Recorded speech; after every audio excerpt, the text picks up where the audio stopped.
Lab junction. Spectrophotometer. A digital spectrophotometer is an analytical instrument used to measure the amount of light absorbed by a sample at specific wavelengths.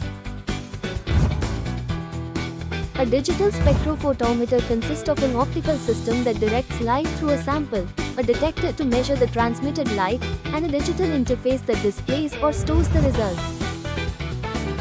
Reaction monitoring helps monitor the progress of a chemical reaction by measuring changes in absorbance. Enzyme activity studies quantifies enzyme reaction rates by detecting changes in absorbance of substrates, products. Water quality testing measures pollutants, heavy metals, nitrates, phosphates, and other contaminants. Formulation testing verifies uniformity and stability of pharmaceutical formulations. Concentration determination. Using Beer-Lambert's law, spectrophotometers can determine the concentration of a substance in solution.